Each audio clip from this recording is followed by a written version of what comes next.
alors actualité si la ñuy daal di dem nii ngeen baal ñu coulisse petit déj mooy demee noonu li xew si suuf kenn mënu ko kenn xamul lu mu doon daal waa lii kenn du ko wax.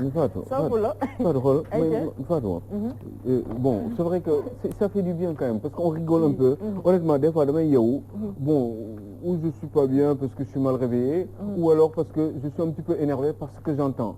Tu vois démb c'était le conseil des ministres j'attendais à ce que le président de la République puisse réagir par rapport à certains soubresauts, surtout ce qui se passe avec son ministre de développement communautaire et de l'équité sociale et territoriale, donc son gros de ministre. Alors donc bon moi j'attendais à ce qu'il prenne des décisions par rapport à ce qui se passe surtout le fait que ñu jox ay marché ay nit yoo xam ne dégg nga marché bi c'était pas la peine parce que am na ñoo xam ne pare woon nañu pour joxe seen alal pour préparer seen yëf comme les camions et cetera pour mën a doxal dégg nga maam dimbaliwaale Sénégal ci loolu comme ça nous ferait moins de dépenses alors que dafa am koo xam ne dañ ko jox un marché qui tourne autour de 17 à 18 milliards qui s'appelle Diopsi ñu yaakaaroon ni xëy na peut-être que ak oto yi ñi Sénégalais yi joxe seen oto borom mbaax yi joxe seen i oto seen i camion ne ñoom léegi gasoil rek lañ leen defal ñu defal leen liggéey bi parce que seen participation lay doon donc j'attendais à ce que le président puisse réagir et puis arrêter le contrat bi nga xam ne dégg nga maam moom la son ministre de la République donc Mansour Faye nga xam ne moom mooy yor mbir yi ñu ngi doon xaar mu couper contrat boobu wala mu enjoindre à Mansour Faye son ministre mu arrêter contrat bi man maa ngi doon xaar dem ci conseil des ministres mu def sursaut mu gis ni mais lii xëy na peut-être yëguma ko woon eh ben je vais réagir man il n'en a pas parlé eh ben circuler eh ben il y a rien à voir voilà ils ont parlé d'autres choses des cas machin communautaires tout ce que vous voulez et puis ça s'est arrêté là et ça m'a fait beaucoup de peine et quand je me suis réveillé bi ma lire communiqué conseil des ministres bi j'ai eu très mal parce que je me dis des fois j'ai comme l'impression que je sais pas le président de la République des fois il fait un petit peu du je m'en foutisme ou alors peut-être dafa am loo xam ne ñun xamuñu ko quoi Fatou regardez ce qui se passe on parle surtout maa ngi lay mi ngi nii Fatou regarde xoolal kii bi nii l'équité en question Sud Quotidien nous en parle l'équité xoolal fii ñu ngi def ce serait bien que les Sénégalais puissent voir la photo bravo Sud Quotidien et puis l'exclusif aussi gis nga mi ngi nii donc les trois Walfadjri l'exclusif ak Covid-19 je voudrais bien qu'on en parle et puis qu'on essaie de voir un peu est-ce que véritablement des fois il y a du je m'en foutisme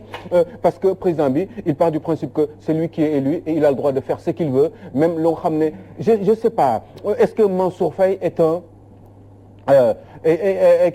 intouchable finalement ay questions yu bari la posé wu tey ci fajar gi et wax dëgg yàlla je sais pas mais des fois je me dis que ni est-ce que je pourrais résister à tout ça yi may gis mooy naqari chaque jour parce que en même temps je suis un grand garçon mais en même temps je suis quelqu'un de très faible et j'ai comme l'impression des fois que man li may xeex j'y arrive pas trop parce que bu may yuuxu di wax nii nit ñi ñëpp ñu bari wax ci damay yaakaar ni président bi xëy na dégg na ko te lii yëgu ko woon et que c'est limpide comme l'eau de roche et que forcément il va prendre des décisions man mercredi rek laa doon xaar démb que daal parce que Macky Sall nee na coow du jib quoi Mansour déroule et fais ce que tu veux peut-être que ay liens yi ñu am ak moom la et je vais essayer d'en parler encore au Sénégal démb brossé naa ko tuuti les liens existentiels entre Mansour Faye ak Macky Sall ana lu tax Macky Sall maa ngi leen di wax Mansour Faye presque c'est le premier ministre du Sénégal lan moo tax Macky Sall teg fee Mansour Faye teg ko à ce fi mu ko teg niveau bi mu ko teg nii ba lu ko neex mu def est-ce que c'est parce que gorom la ou est-ce que gorom la mooy est-ce que dafa nopp rakku Mansour torop ba mënul wax Mansour lu bari ou alors est-ce que c'est parce que tout simplement dafa am yu mu seq ak Mansour yoo xam ne ci wàllum loyauté fidélité par rapport ak parcours am politique am que moo tax xëy na peut-être muy am peut-être kersa di ko wax yenn yi wala di nelaw ci yenn yi je voudrais qu'on en parle parce que j'ai quelques idées dem nee naa leen Mansour Faye ñu bari bëggoon nañ ko corrompre ci même Abdoulaye Wade yaa ngi dégg surtout la période entre les deux tours te loolu ñu bari xamuñu ko mais man xam naa ko est-ce que du yooyu moo tax mu koy seetaan di ko bàyyi muy def lu ko neex on va essayer d'en parler naturellement vous avez le contrôle de votre émission Fatou Ka. ayca bismillah parce que li nga wax léegi annoncé na lépp ñàkk wax bi nga xamante ni président Macky Sall ñàkk na koo wax ci jamono jii nii Mansour Faye di déroulé li nga xamante ni mooy distribution denrées alimentaires yi nga xamante ni moom la jagleel askan bi loolu dafa yokk suñu ay soupçons moo tax Walf Quotidien aussi seen titre bi dafa répondre carrément ci li nga xamante ni mooy suñu ay attentes parce que achat et distribution de vivres fort soupçon de deal dans le business ñoom loolu lañu daal di def ci seen ñoom waa Walf Quotidien. mais oui ils ont raison bravo vous aussi ñetti ñi tey Walf ak l'exclusive ak Sud eh ben vous avez hyper bien assuré c'est-à-dire que c'est des questions qui sont posées parce que on se demande mais mooy li ma doon wax rek à l'entame 17 milliards ñu jël benn libanais c'est un sénégalais j'en ai rien à cirer c'est un sénégalais mais dañ koo xam ne amul aucune expérience bàyyi fi ñoom Moustapha Tall bàyyi fi ak ñoom Bokar Samba Dièye qu'est-ce qu'il n'a pas fait ci wàllum ceeb Bokar Samba Dièye ak kii bi ak amoon fi ay problème ak banque liggéeyal Sénégal indi fi ceeb manqué fi ñu mu lijjanti def ay garantie garantir l'état du Sénégal yu bari xam nañ ko fii te mais xajo fi nag c'est dommage mais ces gens là ñu beddi leen teg leen fële jël benn nit boo xam ne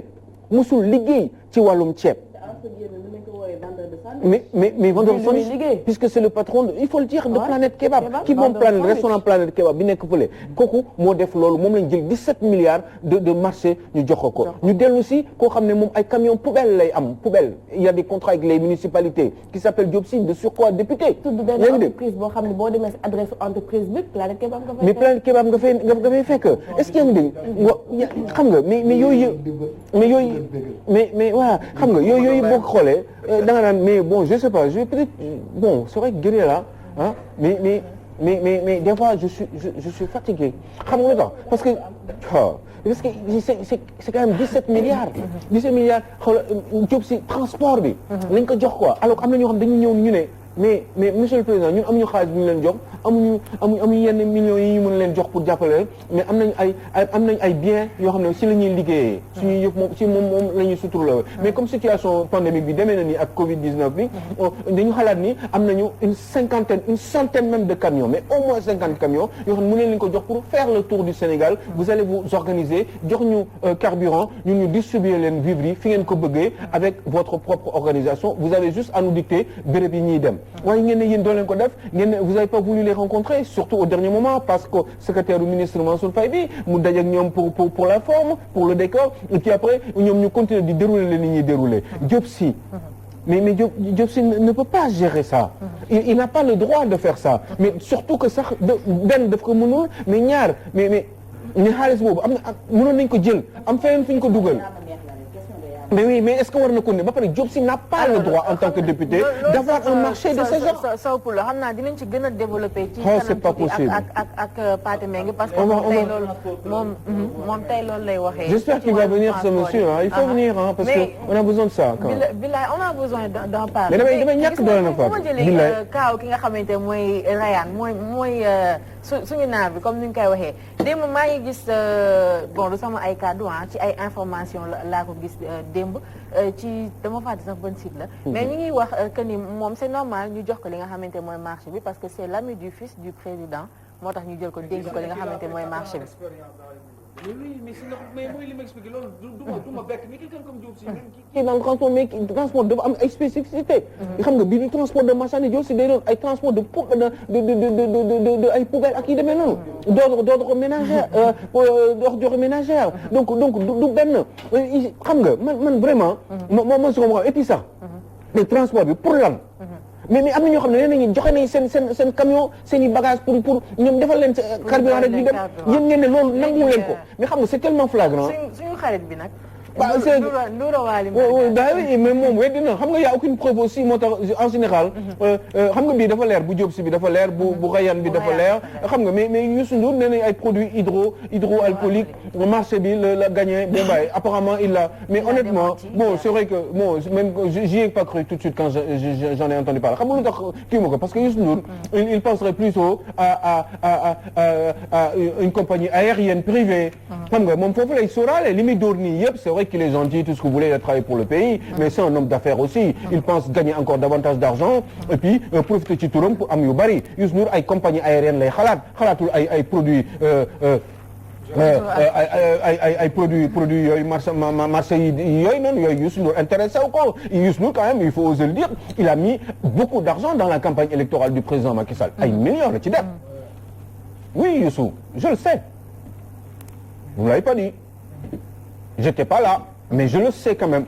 il a mis beaucoup d'argent te Macky Sall xam na loolu. yaa ngi dégg buñ ko mais en retour ñoom aussi duñ def loolu pour rien dañuy jàppale le président mais aussi ñoom dañu bëgg développer aussi seen structure et puis gagner d'argent dafa xaaruñu xaw ma lan du weesaloo nu comment dire loxoy comment dire loxoy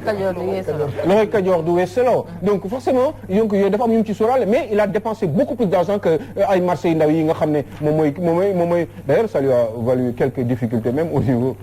de ce groupe parce que quand même il avait pris un petit peu d'argent quelque part où il n'en avait peut-être pas le droit puisque c'en est une personnalité morale cette structure mais enfin bref c'est pas grave pour dire qu'il a fait beaucoup d'efforts moom Youssou Ndour pour yooyu donc j'y crois pas Youssou Ndour boo leen waxee benn marché pour am une compagnie aérienne privée d'accord na boo leen waxee benn marché pour gérer sa licence téléphonique d'accord na mais yooyu quoi yu demee noonu am licence téléphonique ñafe ko dóor xam nga am yu mag quoi Youssou Ndour yooyu lay sóoraale xam nga il rêverait d'avoir une compagnie aérienne il rêverait d'avoir une grande société de télécommunication comme genre am une licence ak yooyu d'ailleurs moom am benn licence bi moo ko gagné d'ailleurs moom Mbacké yu fay ak kii El Hadj Ndiaye voilà donc ci yooyu lay yëg mais pas ay marché de gel yi c'est pour les autres mais quelqu'un comme Diop Sy par exemple nan nga ko mën a jox autant d'argent mais en même temps Fatou il faudrait que vous sachiez une chose gis nga Diop Sy moom boo sàgganee dañ ko jox quelque ay daggetu suuf ci dëkk bi xam nga dafa bëgg suuf bu baax dañ ko jox ay daggetu suuf ci dëkk bi boo sàgganee 17 milliards yooyu boo sàgganee Diop Sy du su lekk sax 200 millions te ngeen am na fa lu bari non moom yow loolu lay dund yaa ngi ne comme loolu lay dund nag gars yi est-ce que marché kii wuñu ko xaw ma nu ñu koy waxati encore j'ai pas le mot mais genre mbubbee wuñu Diop Sy rek pour dóor seen dóor ñoom Mansour genre prête-nom yooyu wala man je pense que prête-nom la gars yi def d'accord parce que si loolu rek la ma nekk parce que mais il faut que ñu yooyu boo koy def il faut nga def ko ki nga gën a wóolu ci situation boobu noonu ak li fa xew yëpp xam nga Aliou il a apporté des démentis. dama ko dégg tey bi ñu joxe moom waaw il a apporté des démentis alors mu ne alors marché bi nga ko jox moom. mu ngi entre 1 milliard 200 ak 1 milliard 800. yeneen 17 milliards yi c'est pour le sénégalo-libanais là Hakim. je sais pas. moom pour kooku la pour lu aju ci wàllu ceeb bi mais moom bu aju ci wàllu transport bi nga xam ne moom la gagné et pour lui il a pleinement le droit. parce que camion ñi nga xam ne ñoo nekk ci wàllu transport camion ñiy jëfandikoo yëpp moom moo ko fi andi bi ñu tolloo ci maanaam renouvellement parc excusez-moi automobile kii moom moo def renouvellement moom moo ko njëkk a def ñi nga xam ne ñoo ci nekk ñëpp ci moom lañ doon approvisionné donc loolu dëgg la loolu dans le cadre c'était pas 17 milliards yu dugg ci compte non c'est vrai loolu yëpp dëgg la mais dama la ne xaalis boobu laa wax Diop Sy nañ ko jox 20 millions nañ ko jox 20 millions ci marché bi marché transport bi pour yónnee pour tas produit non gars yi dañu ne non dafa am ñoo xam ne dañu ne nanoon 20 millions nanoon 20 francs xaalis boobu problème moom mooy loolu marché boobu la ñu waroon annuler muy pour Diop Sy muy pour keneen kenn warul joxe marché boobu parce que xam nga lu tax parce que dafa am ñoo xam ne nee nañ ñëw nañu pour liggéeyal Sénégal gratuitement te ñun amuñu xaalis bu bari te ñun dañu war a yaxanal quand même astuut li ñuy yor parce que Covid-19 bi kenn xamul kañ lay jeex on ne sait pas quand est-ce que ça va s'arrêter non xam nga lan moo ci gën a yéeme xam nga lan moo gën a yéeme ci jamono ji ñu toll ñëpp problème mu marché ak xaalis ak alal li wax fàtte nañ feebar ba fàtte nañ prévention fàtte nañ lu koy faj fàtte nañ ñi feebar fàtte nañ ñi dee mais xool ñëpp xaalis mais xool sëñ Mountakha buy jox ay 200 millions yenn bonne volonté yi xool maa ngi cité ay jeunes bërki démb ak bërkaat démb seen bi yëpp ci loolu laa nekk pour Sénégalais xam les jeunes maa ngi cité mais xool ñooñu def ay effort ak seen i benn 10 millions jënd ay garab yónnee ko ñoo xam ne seen liggéey kenn xamul leen Sénégal mais xool na ma ñooñu di def yooyu effort yooyu yëpp nekk fii ci dëkk nekk ay xale nekk ci seen i gox mais oui da kenn du yëg waaw ñooñu def yooyu yëpp mais ñu mel ni ay ñii mais xam nga gis nga en même temps aussi mais naa lay wax dara nag mais dëkk bi mënul continuer nii gis nga yàlla na yàlla dimbali mais mun ñu yaakaar ni dëkk jullit la ñu nekk rek ay suñu tarixa yu baax que dëkk bi dafa war a continuer di injuste nii tôt ou tard te du yàggati parce que sénégalais ñoo dul mënti continuer di supporter ces injustices là xoolal li kii def exclusif Fatou enrichissement fast track. enrichissement fast track. sur le dos du contribuable. Bravo exclusif. mais nan la ñu mënee yow ngay mais xam nga chaque jour moo fi on n'a pas le droit yeewu suba teel dans un pays pauvre nga jékki-jékki nekk fi multimilliardaire. ce n'est pas normal. Sénégal la wala bu fekkee nekk nga ko wax ma ban entreprise nga créé. yow si c'est dans le transport c'est un gars qui a beaucoup d'argent di jënd ay suuf et cetera mais vous pensez que c'est normal d'accepter cela. dans un pays normal man mënuma nekk président de la République du Sénégal di bàyyi ay nit di am autant de milliards dans un pays pauvre.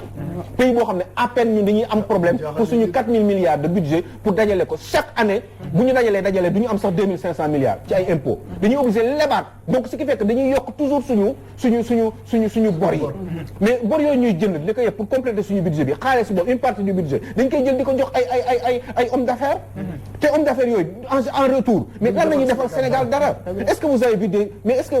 mais Sénégal kan ngeen fi gis koo xam ne honnêtement nañu waxante dëgg te yàlla une dizaine de Sénégalais yoo xam ne dañu téye dëkk bi yor ay industrie yor ay société di employer ay 1000 personnes wala 5000 personnes est-ce que am na fi mais loolu boo ko amul mënoo nekk milliardaire ce n'est pas possible parce que il faut nga liggéey il faut nga fay bor il faut say banque il faut nga produire il faut nga fay say employés il faut que ay charge am nga ay charge pour say employés charge pour entreprise il faut nga fay say impôts bénéfice yooyu di la dese Khadija Diakhaté bénéfice yooyu moo war a di dajaloo ba nekk ay milliards mais ban temps la ñu am pour nekk ay milliardaires comment on peut se lever nga yeewu suba teel rek ñu ne la taf nekk nga milliardaire ce n'est pas normal nguuru Ablaye Wade bi ci benn côté aussi moo yàq na fi lu bari quoi. il avait dit parce que il avait dit que je vais créer des milliardaires. mais oui mais on ne crée pas des milliardaires on met certains Sénégalais dans des conditions ba ñu liggéey ba mën a nekk milliardaires mais on ne les crée pas on met dans des conditions.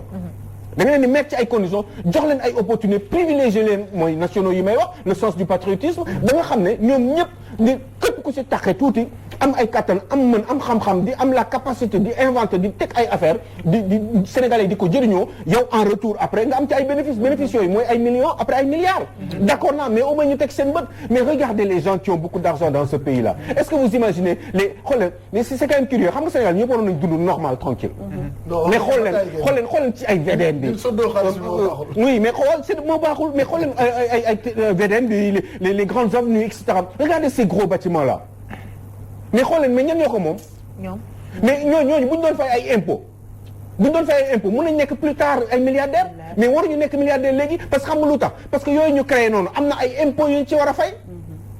am na ay impôts yu ñu ci war a fay yooyu ñu jënd yëpp produits yi machin yi ñuy employé mais immeuble yi ñuy créé nii yëpp lan moo koy dundal. comment ils font pour gagner de l'argent xanaa ñoom du ñu fay xanaa ñoom seen bénéfice yi moom moo ñëw rek nekk ci ñetti weer ci juróom-benni weer ci at nekk ay milliards bénéfice yi mais lan la ñu liggéey pour en retour gagner ay bénéfice parce que bala nga am ay bénéfice dafa am foo yoon boo xam ne da nga fa war a jaar légalement mais pourquoi ñoom duñ comment ça se fait-il on peut pas créer des milliardaires ce n'est pas possible da nga leen di mettre ci ay conditions pour loolu ce n'est pas normal on n'a pas le droit nit warul nekk milliardaire Sénégal te kenn du ko vérifier mun na nekk comme ni ñu fi waxoon rek France sax amul ay milliardaires. mais gouvernement sax amul milliardaires. mais c'est pas possible les gens ils sont là ils gagnent de l'argent mais xoolal kaw 17 milliards yi ngeen dégg nii 17 milliards yi ngeen dégg nii ci affaire Covid 19 mais 17 milliards yi foofu la ay nit di amee ay milliards am na yeneen yu passé nag jeex na fàtte nañ ko am na ñu am seen milliards ñu ngi toog croiser leen seen bras di dund di def leen neex ci dëkk bi di corrompre di machin ñi ñëwaat nañu ils sont en train de faire la même chose eh bien ñeneen dañuy ñëwaat eh bien ils feront la même chose mais quand est-ce que lay jeex mais parce qu'à un moment donné il faut qu'on l'arrête façon ngi doxalin boobu il faut qu'on l'arrête parce que moi je préfère que tous les Sénégalais profitent être bien mais Fatou man bëgg naa yow ak Fatou Mbengue ngeen am seen i oto am seen jëkkër am seen i kër am seen salaire dund normalement di fay seen courant te doo leen am problème di fay seen ndox doo leen am problème di lekk normal di fayal seen doom yi école privée bu leen neexee normalement di def leen neex man loolu d'accord na boo bëggee dem vacances nga dem vacances Saly ou je sais pas où xam nga man d'accord naa loolu mais mënoo di liggéey toute ta vie te doo am dara dëkk bi fi ñu toll nii nit ñi fu ñu toll nii ci Sénégal ak suñu néew fi ñu toll 15 millions d'habitants 5 millions de personnes bu ñu liggéeyoon normalement juróomi millions ci 15 millions de personnes ou 16 bu ñu liggéeyoon normalement kese di gagner seen vie normalement mais Sénégal day dox parce que ça ferait une bonne classe moyenne boo xam ne dañuy liggéey di fay ay impôts di produire d'abord di produire